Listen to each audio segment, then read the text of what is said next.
रोचन सार जी की 87 नंबर की गाथा चल रही है अपनी। ठीक है, कल अपन ने यहाँ पढ़ा था द्रव्य की, गुण की और पर्याय की दो तरह से अपन ने परिभाषाएं पढ़ी थी। याद है किसी को? बताओ किसको याद है? द्रव्य गुण पर्याय की क्या पढ़ा था कल अपन ने? कुछ याद हो तो बताओ। ये थोड़ा समझने का है भाई, इसको जरा अच्छे से अपने को समझना होगा। ये मतलब गंभीर विषय चल रहा है थोड़ा। बोलो तरुण। द्रव्य की परिभाषा में ये बोला था कि जो गुणों और पर्यायों के द्वारा प्राप्त हो उसे द्रव्य कहते हैं, या और दूसरे तरीके से जो जिनके द्वारा गुणों और पर्यायों को प्राप्त किया जा सके वो द्रव्य है। और फिर गुण की बताई थी जो जिनके जो द्रव्य के आश्रय से रहते हैं, जो द्रव्य का आश्रय करते हैं, आश्रयभूत होते हैं, वो गुण है। और द्रव्य के आश्रय से पहुंचा जाता है, और जिनके आश्रय से द्रव्य के आश्रय से गुणों तक पहुंचा जाता है। गुण हमेशा द्रव्य के आश्रय से रहते हैं, और इसका ही अपोजिट था, बस एक ही तरीका था इसका। और पर्याय का था जो क्रम परिणाम के द्वारा द्रव्य को प्राप्त हो। जो द्रव्यों के द्वारा क्रमशः प्राप्त किए जाते हैं पर्याय है, और जो द्रव्यों को आश्रय के रूप में प्राप्त करते हैं, या जो आश्रयभूत द्रव्यों के द्वारा प्राप्त किए जाते हैं, वे गुण है। तो सीधी सी बात है, द्रव्य के द्वारा जो क्रम से प्राप्त किए जाए, क्रम से पहुंचा जाए, क्रम से जिसको द्रव्य प्राप्त करता है वो पर्याय है। और गुणों को द्रव्य एक साथ प्राप्त करता है, और गुण जो है द्रव्य का गुण जो है द्रव्यों के द्वारा प्राप्त किए जाते हैं, यूं भी कह सकते हैं, या गुण द्रव्यों को आश्रय के रूप में प्राप्त करते हैं, ये भी कह सकते हैं। और द्रव्य किसे कहते हैं कि द्रव्य जो है गुणों और पर्यायों को प्राप्त करते हैं वो द्रव्य है। सीधी सी बात है, या जो गुणों और पर्यायों के द्वारा प्राप्त किए जाते हैं। अच्छा, एक बात और बताई थी कल अपन ने इसमें, अभिधान और अभिधेय की। द्रव्य और गुण पर्याय में अभिधेय भेद है, मतलब वस्तुभूत तीन वस्तु है, लेकिन इनका अभिधान एक ही है। क्या है वो अभिधान इनका? सीधा सा अर्थ है, तीनों ही अर्थ है। तीनों को एक ही नाम से पुकार रहे हैं अपन, अर्थ। तो अर्थ ही, द्रव्य भी अर्थ है, गुण भी अर्थ है, और पर्याय भी अर्थ है।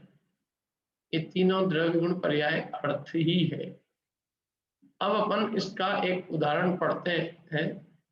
ये जो अपन ने अभी पढ़ा अर्थ, जो द्रव्य गुण पर्याय रूप है, उसको द्रव्य गुण पर्याय की परिभाषा को अब एक दृष्टांत पे घटा के बताते हैं।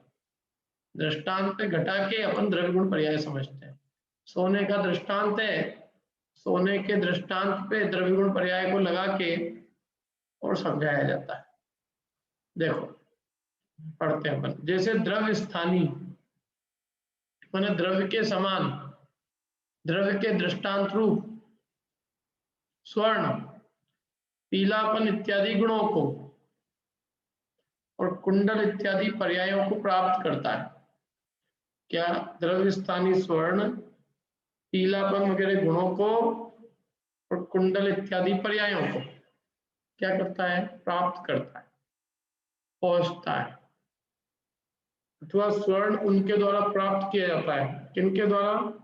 पीलापन आदि गुणों और कुंडल आदि पर्यायों द्वारा प्राप्त किया जाता है, पहुंचा जाता है। इसलिए द्रव्य स्थानीय स्वर्ण क्या है? अर्थ है। समझ में आया क्या कहा? जैसे द्रव्य स्थानीय स्वर्ण पीला, जैसे द्रव्य स्थानीय स्वर्ण, द्रव्य के स्थान पे कौन हो गया? बहुत आराम से समझना, देखो इसको। द्रव्य के स्थान पे कौन हो गया? सोना। गुण क्या हो गए, पीलापन इत्यादि हो गए गुण, और कुंडल इत्यादि क्या हो गई, पर्याय। तो जैसे सोना, द्रव्य स्थानीय सोना, यानी द्रव्य के स्थान पर द्रव्य का दृष्टांत रूप कौन है, सोना। तो जैसे सोना पीलापन इत्यादि गुणों को और कुंडल इत्यादि पर्यायों को प्राप्त करता है, पहुंचता है ना। एक तो ये परिभाषा हो गई, जैसे द्रव्य गुणों और पर्यायों को प्राप्त करता है, अर्थात सोना पीलापन इत्यादि गुणों को और कुंडल इत्यादि पर्यायों को प्राप्त करता है। अथवा स्वर्ण उनके द्वारा प्राप्त किया जाता है, किनके द्वारा, पीलापन आदि गुणों के द्वारा और कुंडल आदि पर्यायों द्वारा क्या प्राप्त किया जाता है, स्वर्ण प्राप्त किया जाता है, पहुंचा जाता है। इसलिए द्रव्य स्थानीय स्वर्ण वो क्या है, अर्थ है। कितना सरल है ना ये तो, एकदम उदाहरण अपन ने अच्छे से परिभाषा समझ ली, तो अब ये समझने में आसान है। उदाहरण एकदम बिल्कुल वैसा का वैसा फिट बैठ रहा है बिल्कुल। सोना द्रव्य हो गया, और एक सोने द्रव्य को यहाँ अर्थ भी कह रहे हैं, इसलिए द्रव्य स्थानीय सोना अर्थ है। आ रहा है समझ में, नहीं आ रहा है कीर्ति जी, आ रहा है? और जैसे पीलापन इत्यादि गुण स्वर्ण को आश्रय के रूप में प्राप्त करता है, जैसे पीलापन, भारीपन इत्यादि जो गुण है वो सोने को आश्रय के रूप में प्राप्त करते हैं, पूछते हैं, माने सोने को आश्रय के रूप में प्राप्त करते हैं। पीलापन आदि गुण किसके आश्रय से, सोने के आश्रय से, तो उनका आश्रय कौन है, सोना। तो सोने को आश्रय भूत करते हैं, सोने को आश्रय के रूप में प्राप्त करते हैं, पहुंचते हैं। अथवा वे आश्रय भूत स्वर्ण के द्वारा प्राप्त की जाते हैं, पहुंचे जाते हैं। इसलिए पीलापन इत्यादि जो गुण अर्थ है, पीलापन वगैरह क्या है, ये भी अर्थ है, पीलापन भी अर्थ है। कौन सा अर्थ है वो, गुण अर्थ है, गुण। तीसरा अर्थ कौन बचा, पर्याय अर्थ। और जैसे कुंडल इत्यादि पर्याय स्वर्ण को क्रम परिणाम से प्राप्त करती है, क्रम से प्राप्त करती है ना, वे कुंडल आदि पर्याय हैं, तो सोने को क्रम से प्राप्त करेगी। पहले कुंडल होगा, बाजूबंद होगा, हार होगा, मुकुट होगा, अंगूठी होगी, पैजब होगा, और भी जो पर्याय हैं, तो उन पर्यायों को, वे सब पर्याय सोने को क्रम से प्राप्त करती है, पहुंचती है। अथवा वे स्वर्ण के द्वारा क्रम परिणाम से प्राप्त की जाती है, पहुंची जाती है। इसलिए कुंडल इत्यादि पर्याय क्या है, अर्थ है। कुंडल इत्यादि पर्याय क्या हो गई, अर्थ है। समझ में आई बात। सोने को कुंडल आदि पर्याय सोने को क्रम से प्राप्त करती है, अथवा सोने के द्वारा वे पर्याय क्रम से प्राप्त की जाती है, पहुंची जाती है। इसलिए कुंडल इत्यादि ये पर्याय क्या हो गई, ये तीसरा अर्थ हो गया, पर्याय रूप अर्थ। इसी प्रकार अन्यत्र भी है, माने इसी प्रकार अन्यत्र भी, माने जैसे ये उदाहरण दिया, ऐसे और भी यही उदाहरण अन्यत्र भी लगा लेना।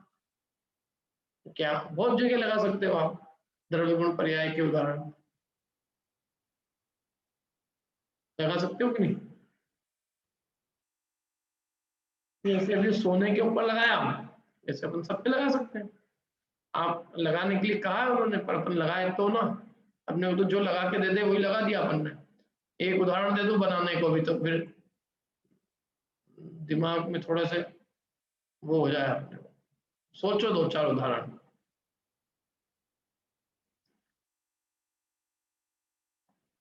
बोलो, ऐसे ही द्रव्य गुण पर्याय को और लगाओ कहीं पे। इसी प्रकार अन्यत्र भी है, माने इस दृष्टांत की भांति सर्व द्रव्य गुण पर्यायों में भी समझना चाहिए, सब जगह समझना चाहिए ऐसी। बोलो अर्चेश। भैया एक उसका घड़े का उदाहरण भी बना सकते हैं इसमें से, मिट्टी और घड़े का। मिट्टी क्या है, मिट्टी द्रव्य है, और जो घड़ा बनेगा वो उसकी पर्याय रहेगी, और वो गुण इसमें उसका जो स्पर्श जो गुण है, जिस रूप में वो अपने आप को चेंज कर पा रहा है, वो गुण दे सकते हैं। इसमें मुझे इसमें भी एक प्रश्न था कि पीलापन जो है, जैसे अपन जो पढ़ते हैं कि वर्ण उसका गुण और पीलापन पर्याय है, जब पढ़ते नहीं, ये हैं तो उदाहरण है भाई, ये उदाहरण है, ये कोई यहाँ सिद्धांत थोड़ी नहीं बता रहे हैं। ये तो सोना उदाहरण है, यहाँ पे सोना उदाहरण है, तो पीलापन सोने का गुण है। ऐसे तो फिर सोना कोई द्रव्य भी नहीं है, वो तो पुद्गल थोड़ी नहीं, पुद्गल द्रव्य अलग चीज है, पुद्गल का वर्ण गुण होता है, सोना द्रव्य भी कहाँ हुआ। वो तो पुद्गल की भी एक पर्याय है, सोना भी एक पर्याय है। बोलो नहीं भाई। भैया दूध का घृत जो है वो उसकी पर्याय हुई, और जो उसका सफेदीपन हुआ वो उसका गुण हुआ, या मिठा वो गुण हुआ, और जो दूध है वो सामान्य द्रव्य है, और जो दूध को द्रव्य बना दिया गया। मैं तो दूध को पर्याय समझता था, गोरस है वो दूध द्रव्य है। हाँ, गोरस ले लो, गोरस द्रव्य है, और उसका जो सफेद वर्ण है वो उसकी मतलब गुण हो जाएगा, चिकनास है, सफेदी है, और जो घी, दूध, दही, छाछ आदि पर्याय हैं। ठीक है, बराबर। कोरस का और बराबर। हाँ, कीर्ति जी ने ही बनाया एक उदाहरण, बताओ कीर्ति जी। लकड़ी ले रही हूँ मैं, यहाँ लकड़ी होती है, लकड़ी की जो जैसे उसमें कत्थईपन होता है, खुजरापन होता है, वो ले लिया, और जो उसकी पर्याय फर्नीचर के जैसे कुर्सी बना दी, टेबल बना दी, दरवाजा बना दिया, वो पर्याय ले लिया। ठीक है, बच्चे बहुत आवाज कर रहे हैं आपके। ठीक है, बराबर है। और दो चार वर्ड सोच लो। बोलिए सुरेंद्र जी। भैया द्रव्य में गन्ना को लेंगे, इसको और गन्ना और गन्ना उसका गुण, उसका मिठास, मीठापन, सफेद कलर, और उसकी पर्याय में गुड़, शक्कर आदि पर्याय। ठीक है, बराबर है। ऐसे अन्यत्र और भी आप लगा सकते हो बहुत सारे, या हर चीज पे लगाओ, द्रव्य गुण पर्याय को खूब लगा लगा के करो। हाँ ममता जी बोलिए। पानी का भी ले सकते हैं ना, इसको सॉलिड, लिक्विड और गैस के रूप में जो होती है ना, पानी को, हाँ, पानी जैसे द्रव्य है, और पानी द्रव्य है। हाँ, और पानी भी एक पर्याय है। पानी एक पर्याय है, तो इसमें फिर द्रव्य क्या आएगा? पर्याय तो मैं समझ रही थी कि वो बर्फ, और जैसे वो वाष्प होती, सॉलिड और लिक्विड। बर्फ, वाष्प और पानी तीनों ही तो अवस्था है, उसमें जो H2O हो वो द्रव्य है। इसमें कैसे वो होएगा फिर? हाँ, तो ऐसा कुछ लगाओ जिसमें एकदम समझ में आया। ये तो यहाँ थोड़ा पानी भी पर्याय दिखती है मेरे को तो।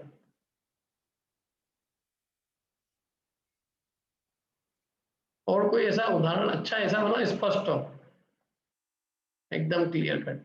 ठीक है, चलो देखो अपन आगे चलते हैं। अर्चेश कुछ पूछना? ठीक है, आगे चलते हैं ना अपन। अब देखो सब लगा लेना, और 10-20 और अपने हर चीज पे लगाया करो इसे, इस पे क्या उसकी हर अवस्था है। देखो पानी का भी ले सकते हो, लेकिन पानी फिर भी एक क्या होता है, पानी चीजें चेंज हो जाती है, पानी की अवस्था चेंज हो जाती है, पानी पूरा ही बदल जाता है। अभी सोना नहीं बदल रहा है, सोना हर एक में है, लेकिन पानी बर्फ में नहीं है, पानी वाष्प में नहीं है। पानी पीने का दूध में आपके घर में आऊं और आप मेरे को बर्फ के टुकड़े खिला दो, पानी है पंडित जी, द्रव्य तो पानी। और या फिर वाष्प भी गरम गरम पानी के ले जाओ, ये लो। क्योंकि सोना, यदि आप मैं आपसे सोना मांगू, आप कुंडल भी दोगे तो भी वो सोना है, आइजन भी दोगे तो भी सोना, अंगूठी भी सोना है, हार भी सोना है, ये सब सोना ही है, बाजूबंद भी सोना है, वो सोना है। लेकिन पानी, पानी बर्फ नहीं है, बर्फ अलग है और वाष्प तो बिल्कुल ही अलग है। क्या अलग अलग चीज है। देखो आगे चलते हैं अपन। और जैसे अभी तक, और जैसे वैसे यहाँ लिखा भी है, देखो इसी प्रकार अन्यत्र भी है, इस दृष्टांत की भांति सर्व द्रव्य गुण पर्यायों में भी समझना चाहिए। सब जगह इसी तरह द्रव्य गुण पर्यायों में ऐसा लगा लेना चाहिए कि जो मतलब वो जो परिभाषा बताई द्रव्य गुण पर्याय की, और जो उदाहरण बताया वो उदाहरण सब जगह लगाना चाहिए। इसी जैसे ये दृष्टांत लगाया, ऐसे इस दृष्टांत की तरह अन्य भी सर्व द्रव्य गुण पर्यायों में समझना चाहिए। और जैसे अब आखिरी देखो, लास्ट पैराग्राफ, एक आखिरी बात बची थी, बताओ क्या बात बची, बता सकते हो कोई आप? कल अपन ने गाथा पढ़ी थी ना, दो बातें तो हो गई गाथा की कि अथो खलु दव्वाणी गुणा तेसिम पज्जाया अट्ठ सन्नया बढ़िया द्रव्य गुण और पर्याय इन सब की अर्थ संज्ञा है। अब एक लाइन और बची है अभी नीचे वाली, क्या है बोलो बोलो नहीं भाई।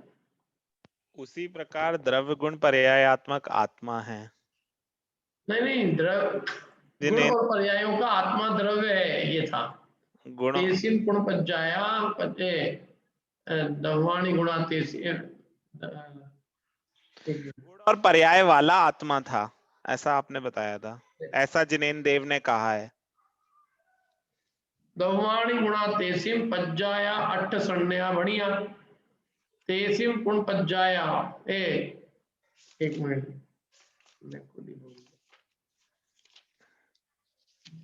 तेसु गुण पज्जयाणम अप्पा, उनमें जो गुण पर्यायों का अप्पा माने आत्मा वो द्रव्य ऐसा जिनेन्द्र भगवान का उपदेश है। ये पंक्ति अभी बची है, इसका अभी व्याख्यान नहीं किया, इस पे अभी टीका मैंने अभी अपन ने इस पंक्ति की व्याख्या नहीं पढ़ी है, इस पंक्ति को पढ़ लेते हैं। इसके ऊपर जो हमने चंद्राचार्य देव ने टीका लिखी है उसको अपन पढ़ते हैं।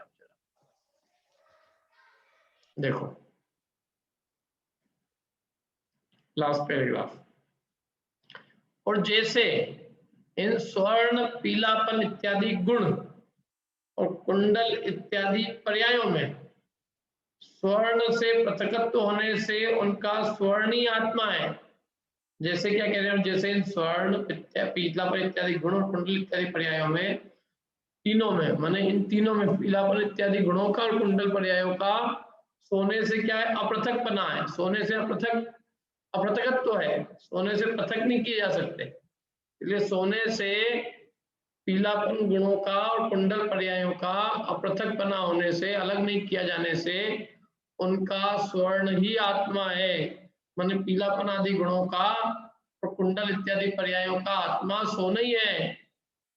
उसी प्रकार उन द्रव्य गुण पर्यायों में गुण पर्यायों का द्रव्य से अपृथकत्व होने से उनका द्रव्य ही आत्मा है, अर्थात द्रव्य गुण और पर्यायों का आत्मा स्वरूप, आत्मा कहो, स्वरूप कहो, सर्वस्व कहो, सत्य कहो, जो कुछ भी है गुण और पर्यायों का आत्मा वो द्रव्य ही है। क्यों? क्योंकि गुण और पर्याय द्रव्य से अपृथकत्व है, गुण और पर्यायों का द्रव्य से पृथक नहीं अपृथक बना है।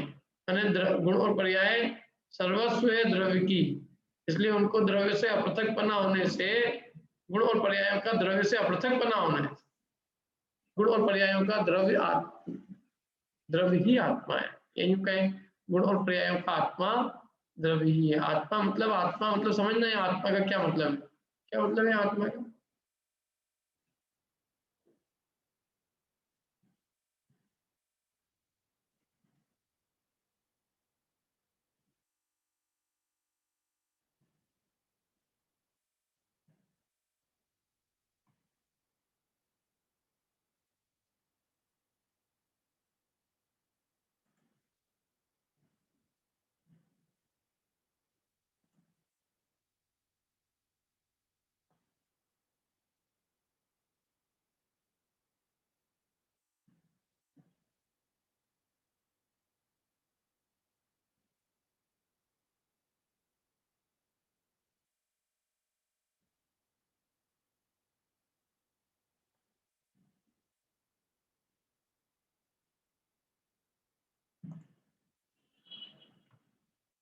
क्या कहा बोलो।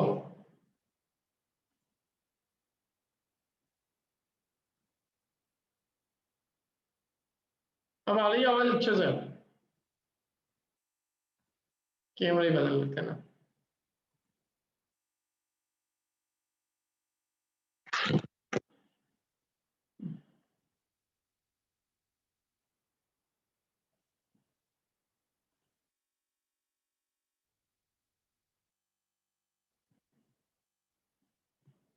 हाँ बोलिए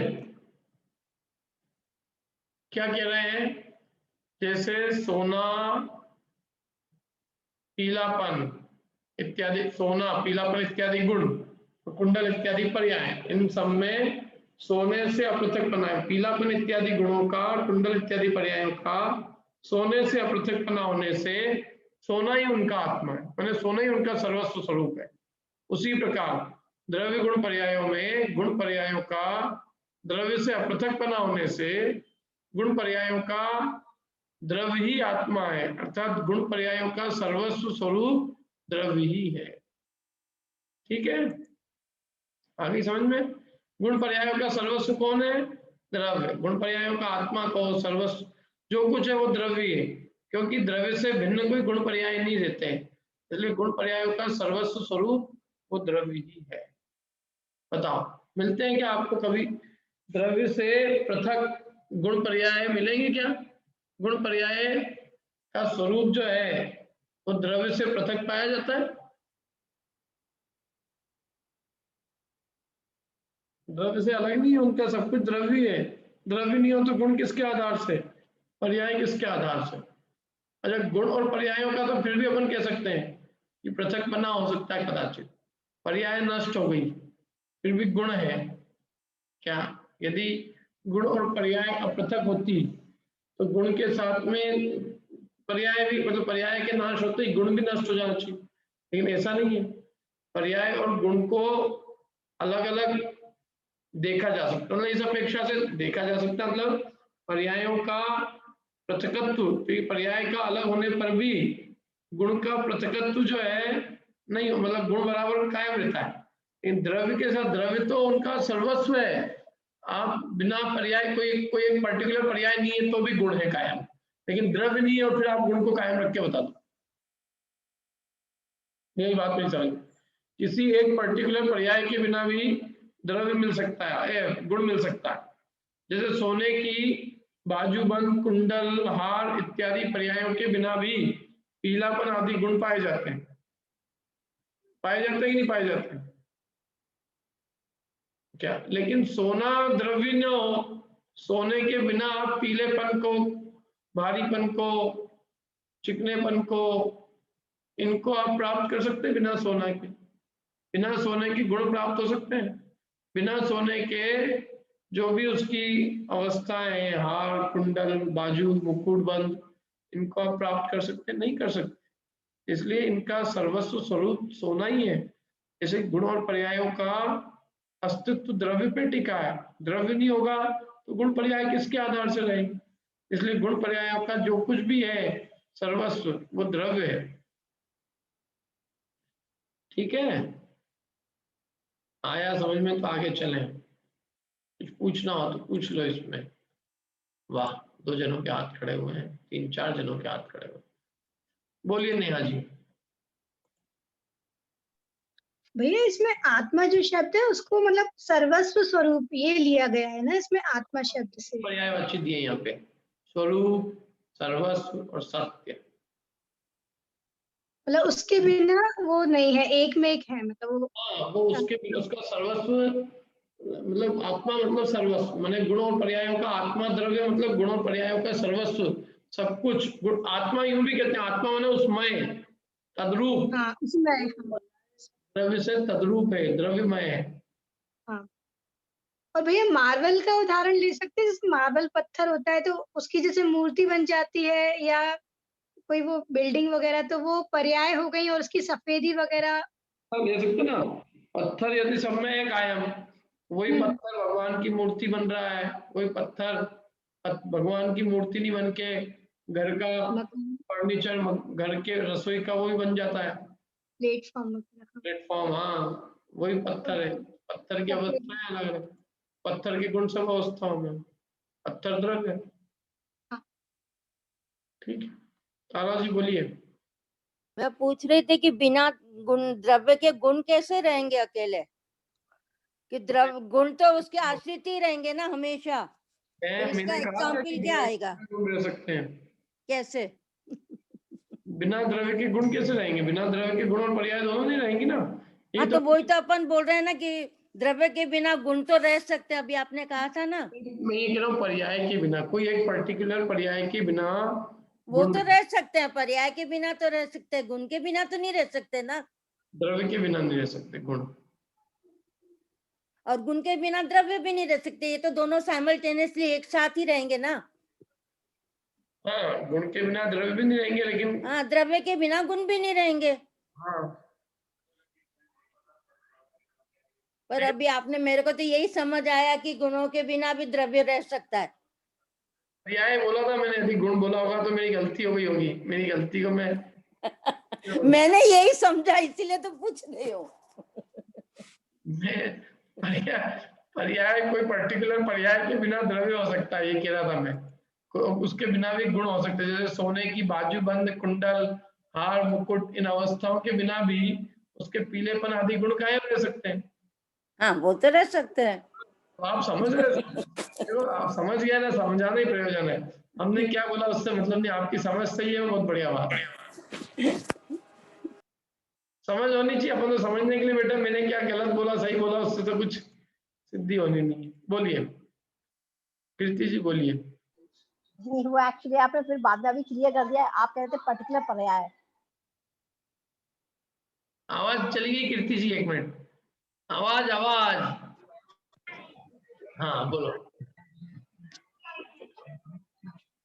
क्या कह रहे हैं? हाँ, वो एक्चुअली पर्टिकुलर पर्याय कह रहे थे ना, वो अब क्लियर हो गया। मैं सोची आप कह रहे हैं कि पर्याय के बिना। कोई पर्याय पर्टिकुलर के बिना भी गुण पाए जा सकते हैं, कह रहा हूँ, है ना? बोलो नहीं लो।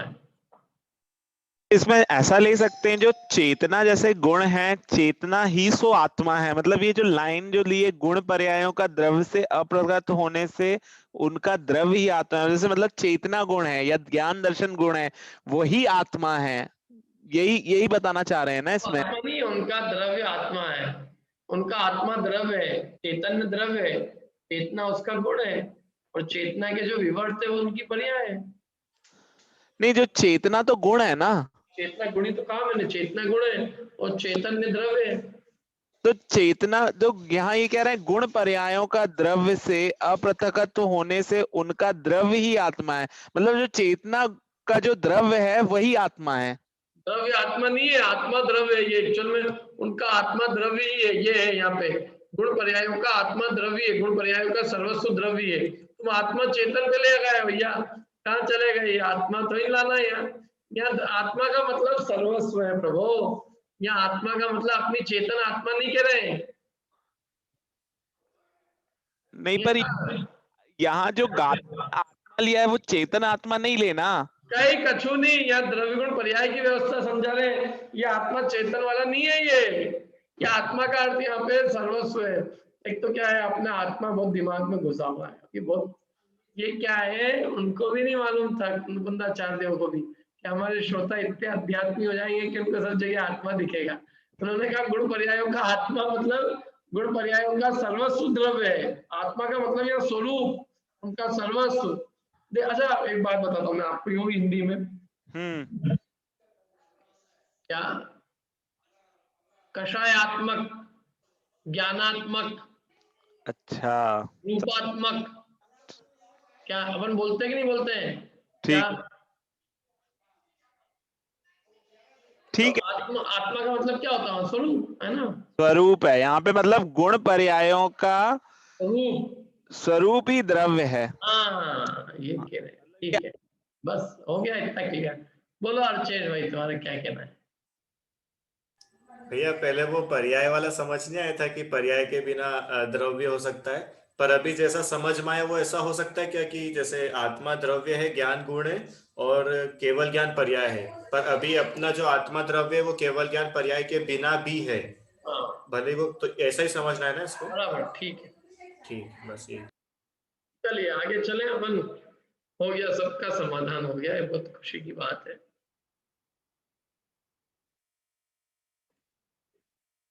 अब आगे चलते हैं अपन, थोड़ा भावार्थ भी पढ़ लें अपन, अपने को भावार्थ पढ़ते हैं अपन। आज अपन किसी से एकदम नए व्यक्ति से पढ़ाएंगे, देखो कौन मिले अपने को।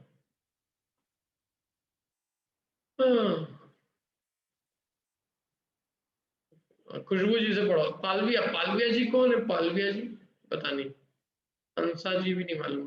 हंसा जी, हंसा जी पढ़ो भावार्थ। हंसा जी आप पढ़ेंगे? पता नहीं हंसा जी को। हाँ हंसा जी। और भावार्थ 86वीं गाथा में कहा है कि जिन शास्त्रों का सम्यक अभ्यास मोह क्षय का उपाय है, यहाँ संक्षेप में यह बताया है कि उन जिन शास्त्रों में पदार्थों की व्यवस्था किस प्रकार कही गई है।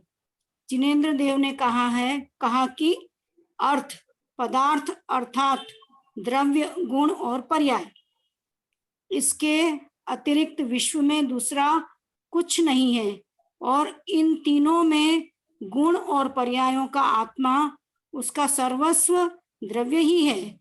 ऐसा होने से किसी द्रव्य के गुण और पर्याय अन्य द्रव्य के गुण और पर्याय रूप किंचित मात्र नहीं होते। समस्त द्रव्य अपने अपने गुण और पर्यायों में रहते हैं। ऐसी पदार्थों की स्थिति मोह क्षय के निमित्त भूत पवित्र जिन शास्त्रों में कही है। बहुत बढ़िया। हंसा जी आप कहाँ से हैं? इंदौर तिलक नगर। अच्छा अच्छा, आपके दर्शन मुझे हुए नहीं शायद कभी। क्या बता, बढ़िया, आप क्लास अटेंड कर रहे हैं, बहुत खुशी की बात है, बहुत अच्छा लगा। हाँ देखो क्या कहा है यहाँ पर, 86वीं गाथा में कहा है कि जिन शास्त्रों का सम्यक अभ्यास, जिनेंद्र भगवान के द्वारा कहे गए शास्त्रों का सम्यक अभ्यास करना, अच्छे से अभ्यास करना, वो मोह क्षय का उपाय है। कौन सी गाथा में कहा है? 86वीं में। यहाँ संक्षेप में बताया है कि उन जिन शास्त्रों में पदार्थों की व्यवस्था किस प्रकार कही गई।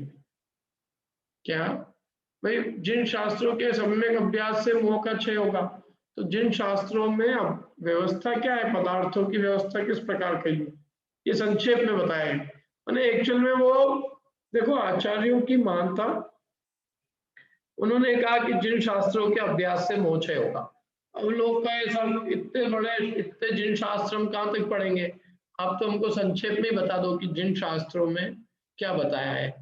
तो हमको तो एक गाथा में ये बता दो कि पूरी जिनागम में क्या कहा है, जिसको पढ़ के हमारा मोह क्षय हो जाए। तो उन्होंने यहाँ संक्षेप में एक गाथा में जिन शास्त्रों में पदार्थों की व्यवस्था कैसी ये बताई है। तो 4 पंक्तियों में पूरा मैंने समझ लो जिनागम बता दिया, या जिन शास्त्रों में पदार्थ व्यवस्था क्या है ये बता दिया। क्या कहा जिनेंद्र देव ने? कहा कि अर्थ 3 चीजें, अर्थ माने 3, अर्थ माने पदार्थ, पदार्थ 3 प्रकार के, द्रव्य, गुण और पर्याय। और इन पदार्थ के अलावा विश्व में और कुछ नहीं है, द्रव्य गुण पर्याय के अलावा दुनिया में और अतिरिक्त कुछ नहीं है। कुछ आपको अलावा बताओ, द्रव्य गुण पर्याय के अतिरिक्त विश्व में क्या है? कोई बताए मेरे को, तो उसको अपन स्पेशल, उसको तो क्या कहें अपन, भाई उसने बताया द्रव्य गुण पर्याय के भी अलावा कुछ हो सकता है, अपन उसको वास्तव में केवल ज्ञानी जैसे ही मानेंगे फिर उसको कि उसने कितनी गजब जो बात भगवान जिनेंद्र ने। बोलो, विश्व का स्वरूप में द्रव्य गुण पर्याय के अतिरिक्त कुछ है क्या? कुछ नहीं है। विश्व में 3 ही चीजें, द्रव्य, गुण और पर्याय। इसके अतिरिक्त विश्व में दूसरा कुछ नहीं है, इसके अतिरिक्त दूसरा कुछ विश्व नहीं है। और इन तीनों में द्रव्य गुण पर्यायों में गुण और पर्यायों का आत्मा द्रव्य ही है। क्या? इन तीनों में गुण पर्यायात्मक द्रव्य है, गुण पर्यायात्मक माने द्रव्य, गुण और पर्यायात्मक है। द्रव्य का आत्मा द्रव्य, गुण और पर्याय रूप है। यूं कहीं गुण और पर्यायों का जो सर्वस्व है वो द्रव्य ही है। अब ऐसा होने से अपन ने क्या जाना है, ऐसा पढ़ के इसको सिद्धि क्या हो रही है? ऐसा लग रहा है बस द्रव्य गुण पर्याय होना क्या है जाना पंडित जी, ये सब ये इतनी गुंथा खाती करने से क्या सिद्धि है? जो द्रव्य और गुणों को जो गुणों और पर्यायों को प्राप्त करते हैं, या जो गुणों पर्यायों के द्वारा प्राप्त किए जाते हैं, जो आश्रयभूत द्रव्य के द्वारा प्राप्त किए जाते हैं, या जो द्रव्यों को आश्रय के रूप में प्राप्त करते हैं, जो द्रव्यों के द्वारा क्रम परिणाम के रूप में प्राप्त किए जाते हैं, या जो है या द्रव्य जिनको क्रम परिणाम के रूप में प्राप्त करते हैं, ये सब के आप क्या बताना चाहते हो? सार बताओ। इस सार ये है बेटा कि किसी द्रव्य के गुण और पर्याय अन्य द्रव्य के गुण और पर्याय रूप किंचित मात्र नहीं होते। सब द्रव्य अपने अपने गुण पर्यायों में रहते हैं। ये इतना तुम यदि समझ लो ना तो तुम्हारा मोह क्षय हो जाएगा। क्या बात कर रहा हूँ? हाँ, इतनी बात तेरे दिमाग में आ जाए, द्रव्य गुण पर्याय की व्यवस्था अपने ज्ञान में आ जाए तो अपना मोह क्षय हो जाएगा। कैसे हो जाएगा? द्रव्य गुण पर्याय को जानने से हर एक द्रव्य की स्वतंत्रता भाषित होगी। तो स्वतंत्रता दिखेगी तो ये समझ में आएगा कि हर द्रव्य अपने अपने गुण पर्यायों में रहता है, अपने अपने गुण पर्यायों में वास करता है। तो कोई द्रव्य दूसरे द्रव्य का कुछ भी नहीं करता। ये है निर्मोहपना। ये प्रत्येक द्रव्य अपने आप में स्वतंत्र और परिपूर्ण है। वो किसी अन्य द्रव्य के गुण पर्यायों को किंचित मात्र भी कुछ नहीं करता है। ऐसी पदार्थों की स्थिति है। ये इसका श्रद्धान होना वस्तु की स्वतंत्रता है। ये मतलब प्रत्येक द्रव्य अपने अपने गुण पर्यायों में वास करता है और वो दूसरे के गुण पर्यायों में कुछ भी नहीं करता। तो ऐसा जानकर हमें जो दो द्रव्यों में संबंध रूप मोह है वो हमारा क्षय होता है। क्या समझ में? अभी अपने को क्या लगता है कि अपन सब आपस में कनेक्टेड है, बल्कि हम कहीं ना कहीं संबंध जोड़ते हैं। क्लास में हमारे पंडित जी आपका हमारा कुछ संबंध होगा, हम आपकी आप हमारे, वो मतलब हम द्रव्यों में जो रूखापन है उसको समझते ही नहीं। हम द्रव्यों में संबंध जोड़ते। क्या हम किसी हमारा हमारा नेचर ये है कि हम दो द्रव्यों में मित्रता संबंध को ढूंढते हैं। और व्यवस्था वस्तु व्यवस्था ये है कि कोई द्रव्य का किसी अन्य द्रव्य में कोई संबंध नहीं। हमने संबंध जोड़ रखे और संबंध है नहीं। तो ये संबंध नहीं होने पर भी जो हमारा संबंध जोड़ना है और द्रव्य से किसी भी रूप में जो जुड़ान करना है, उसके गुण पर्यायों का कर्ता बनना, उसके गुण पर्यायों का स्वामी बनना, उसके गुण पर्यायों का भोक्ता बनना। अपनी चीज को छोड़ के हम क्या, हमारी आदत हम दूसरे में घुसते हैं और दूसरे को अपने में घुसड़ते हैं। हम आपका करें, आप हमारा करो। तो ये नहीं कि हम अपना अपना करें, आप हमारा भोगो, हम आपका भोगे। हम सब शेयर करते हैं, जबकि जैन दर्शन में शेयरिंग नाम की कोई चीज, प्रत्येक द्रव्य अपने अपने गुण पर्यायों को भोगता है। अपनी अपनी स्वयं की अपनी जो गुण पर्याय रूप उसकी सत्ता है, गुण पर्याय रूप उसका विभव है, वो उसको ही प्राप्त करता है, वो उसी को भोगता है। तो परद्रव्य परगुण पर पर्याय इस रूप इस मतलब परद्रव्य परगुण पर पर्याय का स्वामी नहीं होता, परद्रव्य परगुण पर्याय का कर्ता नहीं होता, परद्रव्य परगुण पर्याय रूप प्रणमता नहीं है, परद्रव्य परगुण पर पर्याय रूप का भोक्ता नहीं है। मतलब परद्रव्य गुण पर्यायों से उसका कोई संबंध है नहीं। हम परद्रव्य गुण पर्याय रूप अपने को मानते हैं, परद्रव्य गुण पर्याय को अपना मानते हैं, परद्रव्य गुण पर्याय का अपने को कर्ता मानते हैं, परद्रव्य गुण पर्याय का अपने को भोक्ता मानते हैं। मैंने हमने अन्य परद्रव्यों से अपने संबंध को अभी तक कायम रखे रखा है, इसलिए अपना मोह बचा हुआ है। हमने अपने आज तक परद्रव्यों से संबंध अपना तोड़ा कहाँ है? हम स्वतंत्र बने ही नहीं है। जब स्वतंत्र नहीं बने इसलिए बंधन होता है हमको। जब हम अपनी स्वतंत्रता को अनुभूत करें, अरे बिल्कुल कि ये द्रव्य, ये चैतन्य द्रव्य, मैं इस संसार में पूर्ण रूप से स्वतंत्र हूँ, मेरे गुण पर्याय वो मेरे हैं, मैं स्वतंत्र हूँ उनको भोगने के लिए। मैं अन्य में जाता नहीं, अन्य मुझ में आता नहीं। मैं अपने गुण पर्यायों को त्रिकाल से भोगता आया हूँ, भोगता भोग रहा हूँ और भोगूंगा।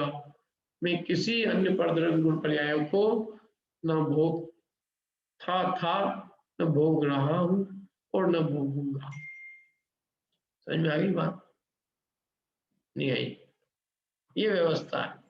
मैंने परद्रव्य गुण पर्यायों को हम कुछ भी नहीं करते। क्या परद्रव्य गुण पर्यायों के हम रंच मात्र भी कर्ता भोक्ता स्वामी नहीं है। परद्रव्य गुण पर्यायों के हम कर्ता भोक्ता कुछ भी, कोई हमारा उनसे कोई, आप ये समझो कि अपन यहाँ एकदम बैठे ना अभी और अपना किसी का किसी से कोई वास्तविक कोई संबंध है नहीं, लेकिन अपन ने फिर भी क्या करें, हम वक्ता बन गए, आपसे हमने श्रोता का संबंध जोड़ लिया। और होगा तो कहेगा पंडित जी आपसे तो हमारी रिश्तेदारी भी है, आप हमारे दादी जी की जो ननद है ना, उनके जो जवाई है ना, उनके जो काका ससुर है, उनकी जो भतीजी है, उनकी लड़की जो है वो आपकी पत्नी की जो बुआ है ना, उनकी लड़की को दी हुई। क्या बात कर रहे हो आप? ऐसे कहीं न कोई कुछ भी क्या ऐसा दिमाग खराब हो जाता। मैं तो रिलेशन क्या है, ये वही रिलेशन कुछ है, खत्म बात। क्या क्या क्या करो, लेकिन हम जोड़ते, जोड़ना हमारा आदत है, हमारा काम जोड़ना है, जिनवाणी का काम तोड़ना है। हम जिनवाणी की नहीं सुन के अपने आप को हर जगह फंसाते। चार जने मिलेंगे, अरे उनके वो आप वो क्या, अच्छा हमारे वो आपके जो पड़ोसी है ना, वो हमारे वो हो गया है, चालू हो गया है संसार। बताओ अपन जैसे ही, क्यों कहाँ से आए हो? हाँ वहां से आए, झाबुआ। झाबुआ से? अरे झाबुआ से आए क्या? अच्छा हम कहाँ, कौन से मोहल्ले में हो? वो वाले हो तो हमारे बिल्कुल, किस क्या से हो? और नाम बता दे फिर तो ऐसी गुलगुली होती है बिल्कुल। अरे तुम बैठो, चाय पानी करो, तुम तो हमारे गांव से हो भैया, तुम तो हमारे ही हो क्या? बिल्कुल। और मिल जाए कोई रास्ते में झुमड़ी तलैया सा, झुमड़ी तला जैन साहब, जैन ने कहा भी हो, कहीं झुमड़ी तलैया का आदमी हमें कोई काम करना, ऐसा ऐसा जोड़ते हैं हम तो। अपना अपनापन तो हम ना एकदम ऐसा सब। बताओ, लोग रिश्तेदारी ऐसे जोड़ते, मंदिर में बैठ, मंदिर में जाएंगे और आप कौन, सरनेम क्या, किसके बेटे, क्या रहते हैं, मम्मी कौन, बहना कौन, पत्नी कौन, फिर पत्नी कौन की बेटी, उनकी, उनके पिताजी का नाम क्या है, या उनकी माँ का नाम क्या है, पत्नी के भाई कौन है, पत्नी की भाभी कौन है। अरे मैंने कहा मेरे बापू, ये मंदिर तो तू कम से कम पूजा पाठ कर लेते हैं। कौन है, किसी न किसी से तरफ से आपसे हमको क्या करना है, जुड़ना है, जुड़ना है। जिनवाणी कह रही टूटो, जुड़ो नहीं टूटो। भले आपको ये चीज वो नहीं लगे, लेकिन ये वास्तव में ये वस्तु स्वरूप है भाई। बहुत रूखापन है, लेकिन रूखापन ही आनंद का कारण है। ये जो गीलापन है, हमने एक दूसरे से संबंध जोड़ रखा, फिर दुख होता है हमको जब हम जोड़ लेते हैं। बताओ, हम किसी से भी अपन ने संबंध जोड़ा, जोड़ा तो क्या होता है, फिर जब बाद में वो अपने टूटता है तो अपने को दुख होता है। अरे चले गए वो तो हमारी सुनी नहीं हमने, क्या आप मतलब आप जोड़ोगे तो टूटने पे दुख होगा, और जुड़े ही नहीं हो तो टूटा टूटा है, तो टूटे चाहे जुड़े चाहे जो हो, कोई दुख नहीं। जब हम, हमारा दुख के कारण हमारे संबंध जोड़ना है, जहां जहां हमने जोड़ रखे अपने तार, हम वहीं वहीं परेशान होते हैं। जहां हमारे तार नहीं जुड़े हुए हमें कोई मतलब नहीं, आग लगे हम गरम। वस्तु व्यवस्था है, देखो ये सब एक धर्मशाला है, दुनिया एक बहुत बड़ी धर्मशाला है। यहाँ हर रोज क्या होते हैं, रोज के रोज यहाँ पात्र बदलते हैं। रोज जैसे आज अपने 4-6 जनों में अपन उनके साथ रह रहे हैं, और अपने को लग रहा है ये अपना परिवार है, ये अपने लोग हैं, ये मेरा है, ये इस तरह से, ये मेरे बच्चे हैं, ये मेरे पति है, ये मेरे लोग हैं, ये मेरे। कितने दिन के लिए? 2 दिन के लिए। फिर वो आपको पलट के कहीं और डाल देंगे, फिर आप वहां जाओगे, ये मेरे है, ये मेरा है, ये मेरा, ऐसे ऐसे करते रहना है जीव भाव भाव में। जहां जाता है मेरा, ये मेरा, ये मेरा, ये मेरा कुटुंब है, ये मेरा परिवार, मेरे बच्चे, मेरी माँ, मेरी पत्नी, मेरा भाई, मेरा मेरा मेरा मेरा करता रहता है। कौन है इसका, पूछो तो सही, कौन है? इतने अनंत भाव में कितने माँ बाप बना लिए, कितने भाई बहन बना लिए, कितनी पत्नियां बना ली, कितने रिश्तेदार बना लिए, कितने श्रोता वक्ता बना लिए, कितने सब कुछ बना लिए, कौन हुआ? कोई किसी का नहीं है। वस्तु स्वरूप ही इतना रूखा है, दुनिया में कोई किसी का है ही नहीं। ये आप समझो सरल भाषा में, तो आपको 12 भावों से भी समझ में आ सकती है, और आपको अच्छे से धर्मगुण पर्याय के माध्यम से भी यही बात समझाएगी। देखो सरल भाषा में भी अपने कवियों ने अपने कोई बातें समझाई, जहां दे अपनी नहीं, आन अपना कोई। बताओ कौन है अपना है, कौन है आपका? ये आप कह रहे हो ये मेरा, ये मेरी माँ है। माँ कितनी मिल गई है, थोड़े से दिनों के लिए माँ मिल गई, माँ मेरी होगी, तेरे को पता ही नहीं चलेगा कि अगले भाव में कौन कहाँ है। इसी भाव में ही आदमी कहीं अपने गांव चले जाता है, कौन किसकी खबर लेता है, सब अपने अपने मगन। प्रत्येक द्रव्य अपनी गुण पर्यायों का चुंबन करता है, अपने गुण पर्यायों में रहता है, अपने गुण पर्यायों में बसता है। कोई द्रव्य दूसरे के गुण पर्यायों में कोई हस्तक्षेप नहीं करता है, कोई उसका उससे कोई कनेक्शन नहीं है, सब बिखर जाते हैं। देखो अब आप अभी अपने मरने के बाद अपन सब बिखर जाएंगे, मरने के बाद ही क्या, अभी कोरोना में बहुत सारे बिखर जाती चीज। क्या है यार, यहाँ तो बस ऐसा धर्मशाला में जैसे 2 दिन के लिए मिलते हैं, कोई यहाँ से 4 जने आदमी आए इधर उधर से, पक्षी का बसेरा, रात्रि को बसेरा है, इधर उधर से सब इकट्ठे होके आ गए, एक कमरे में रह लिए, एक रात भर एक वृक्ष की एक डाल पे निवास कर लिया, सुबह सुबह अपने अपनी जगह चले गए, फिर जहाँ चले गए फिर वहाँ डाल पे बैठ गए, फिर वहाँ डालों पे अनेक पक्षी मिले, वहां पे उनसे अपन ने बात कर ली, फिर वो अलग हो गए, तो चलता है। ट्रेन होती है नहीं, ट्रेन में कौन अपना है, आते हैं व्यापारी मुसाफिर आते हैं चले जाते हैं, आते हैं चले जाते हैं, हम भी चले जाते हैं, कोई किसी का नहीं होता, वो तो बस थोड़े थोड़ी देर के लिए बैठे रहते हैं, कौन किसका है। तो मनुष्य पर्याय है कितनी दिनों की, जो अपने इतने सारे रिश्ते जोड़ रखे, रिश्ते तोड़ो, अब अपने को यूं भी जाना है, जाने के पहले तोड़ लोगे तो अच्छा है, तो यूं भी टूटेंगे सब रिश्ते। रोज जा रहा है, रोज रोज, every day everyone is going. मेरे को सचमुच अब लग रहा है पंचम काल में जो शास्त्रों में वचन है ना, पंचम काल का मनुष्य बहुत अल्पायु लेके पैदा हुआ, सचमुच बहुत अल्पायु। वो जब तक अपने घर को जमाता है तब तक उसके रवाने की तैयारी हो जाती है। क्या हमारे जीजा हैं, उन्होंने मकान खरीदा अभी, मतलब मकान प्लॉट वो बना ही नहीं अभी, वो चले गए, सुबह ही चले गए।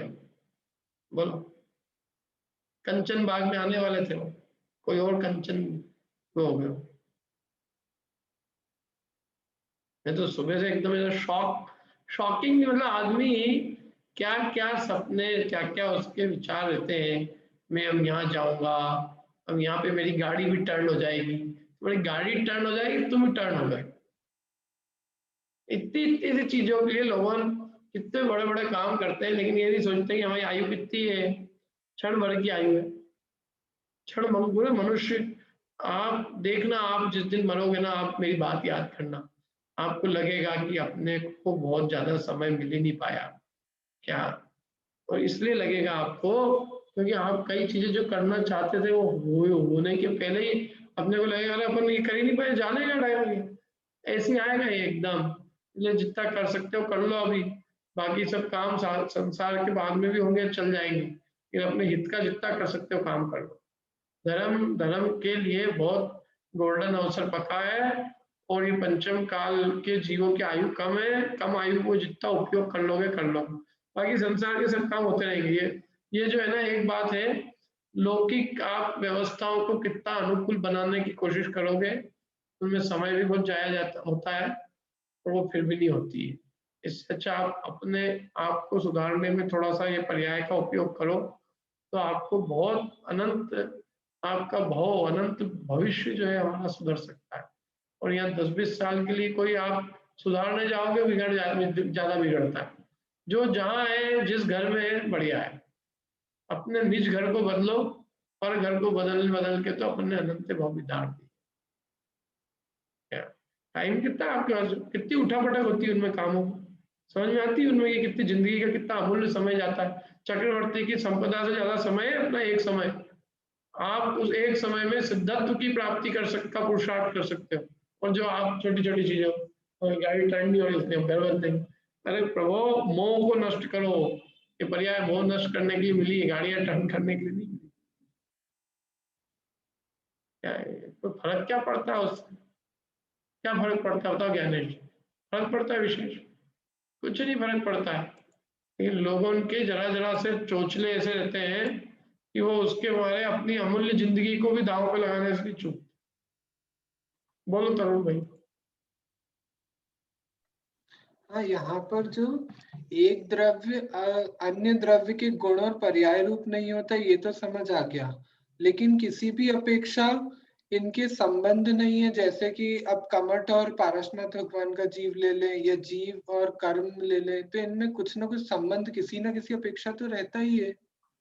समय सारणी कलर्षण नास्ति सर्वोपि संबंध परद्रव्य आत्म तत्व कर्ति कर्म तो संबंध भावात कर्ता पिता। एक कलर्षी है, नास्ति सर्वोपि संबंध परद्रव्य आत्म तत्व, परद्रव्य और आत्मा में किसी प्रकार का कोई संबंध नहीं।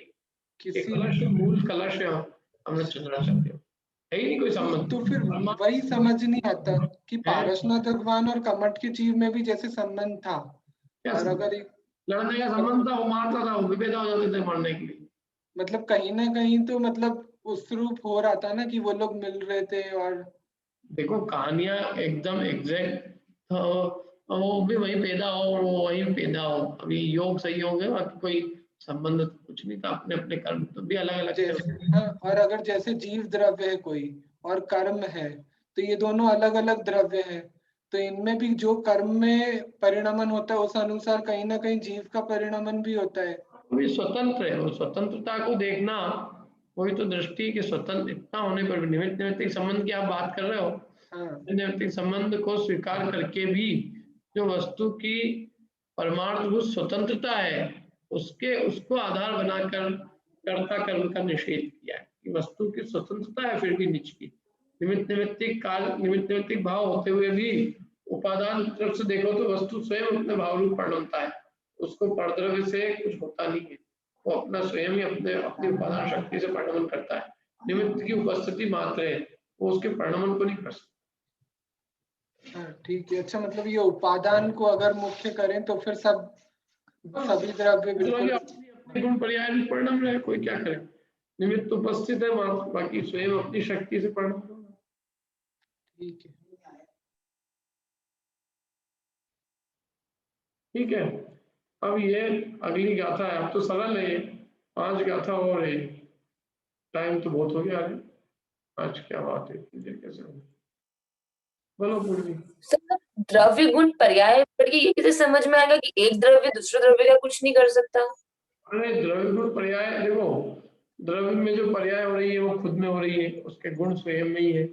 जब वो द्रव्य अपनी पर्याय अपने में से स्वयं से करता है, तो वो दूसरे की पर्याय कैसे करेगा और दूसरा उसकी पर्यायों को कैसे करेगा? तो इसका लॉजिक नहीं ऐसे ना कर सकता है ना, जैसे बाय चांस, ठीक है, मतलब वो चीज कैसे लॉजिकली प्रूव हुई? मतलब अपनी पर्याय कोई द्रव्य करता है ना, दूसरे की पर्याय को कैसे कर? हर द्रव्य अपनी अपनी पर्यायों को स्वयं उत्पन्न करता है, तो फिर एक द्रव्य दूसरे द्रव्य की पर्यायों को कैसे करेगा? ठीक है भाई, पर्याय जो भी होती है, जैसे सोने में सोने की पर्याय हो रही है, तो सोने से स्वयं से हो रही, सोना है उन पर्यायों का उत्पादन। जब वो सोना अपनी पर्यायों को उत्पन्न करता है, तो वो अन्य द्रव्य की पर्यायों को कैसे करेगा? अन्य द्रव्य और उसमें मतलब अन्य द्रव्य की पर्यायों को अन्य द्रव्य करता है, और वो सोने का द्रव्य सोने की पर्यायों को करे। हर द्रव्य अपनी अपनी पर्यायों को करता है, और एक द्रव्य दो पर्यायों को तो कर ही नहीं सकता ना। मैं अपनी भी पर्याय कर दूं, आपकी पर्याय कर दूं, तो आपकी पर्याय में करूंगा तो आप क्या कर रहे होंगे उस समय?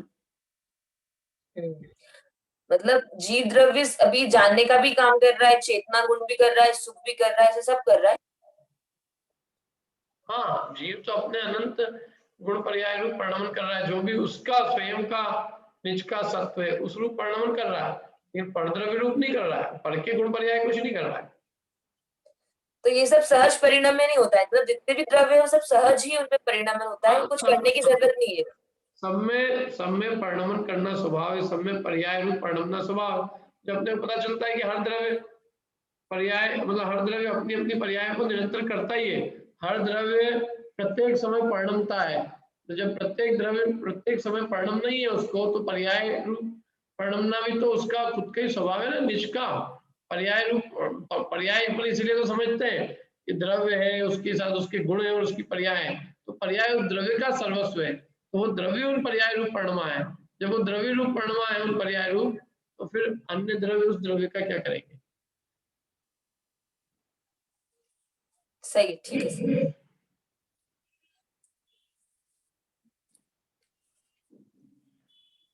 आज गाथा और बची, 5 दिन और बचेंगे, 5 दिन आपको तैयारी के लिए मिले, जब तक आप अच्छे से कर लो, और वो मेरे को एक डॉक्यूमेंट ही बना दूंगा मैं, होगा तो टाइम मिलेगा जब। ठीक है, और कोई प्रश्न किसी का?